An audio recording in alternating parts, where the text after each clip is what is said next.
Is this the most powerful phone under €350 in 2025? And I'll say it right now, the Redmi K80 Ultra does not play fair. It walks into the room with specs that should cost hundreds more, and yet here it is, standing tall at just around €310. But does it actually live up to the hype, or is it all numbers and no soul? Let's get into it, and stick around, because there is something about this phone most people will miss. The first time you hold it, the K80 Ultra makes a solid impression. It is not light at 219 grams, it has weight, but not in a bad way. It feels like you're holding something premium. The aluminum frame, the matte glass back, and the flat edges, nothing flashy, just clean, confident design. It is IP68 rated too, so whether it is rain, a clumsy drop in the sink, or dusty pockets, it is built to handle all that. Now let us talk about display. This screen is outrageous for the price. A 6.83-inch OLED with 144Hz refresh rate, Dolby Vision, HDR10+, and peak brightness that hits 3200 nits. Indoors, it looks great. Outdoors, it cuts through glare like a champ. The bezels are slim, colors are punchy, and motion feels incredibly smooth. And when you throw on Netflix, you'll forget you paid budget pricing. Powering this beast is the MediaTek Dimensity 9400 Plus, a 3nm chip that's way too fast for what the phone costs. Day-to-day use? Absolutely flawless. Multitasking? Smooth. Heavier apps? No lags, no hiccups. I tested Genshin Impact and Call of Duty Mobile at high settings,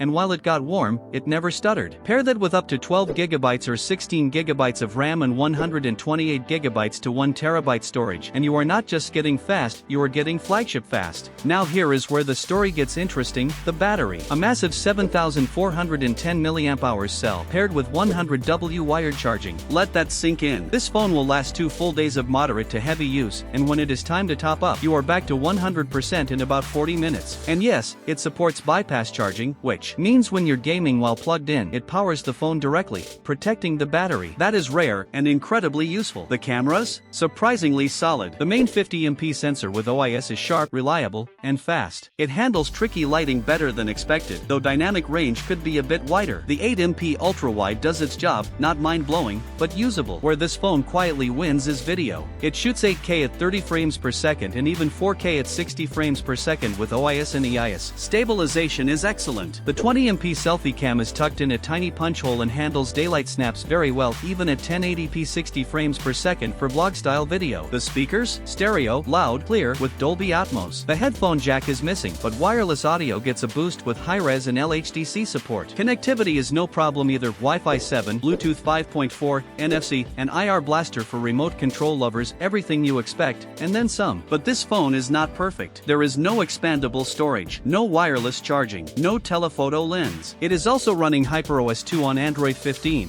which is cleaner than older MIUI versions, but still has some pre-installed apps that you might want to uninstall right away. Still, the experience is shockingly refined for a phone this affordable. This is one of those rare phones where the numbers on paper actually match what you feel in the hand. So let us close it out properly. If you want a fast, power-packed Android with a killer screen, crazy battery life, solid cameras, and charging that embarrasses flagships twice its price, this is it. But if you are someone who needs wireless charging, a telephoto camera, or wants the cleanest software experience possible with zero fluff, maybe look elsewhere. Should you buy it? If your priority is performance and battery life without burning your wallet, then yes, this is easily one of the best value phones you will find in 2025. And if you are still unsure, just look at what you are getting for €310. That alone is the reason this phone is flying off shelves. If you are ready to try it out, check the links in the description, and if this video helped, let me know by hitting that like button. More honest reviews, real-world tests, and no-nonsense opinions coming your way. See you in the next one.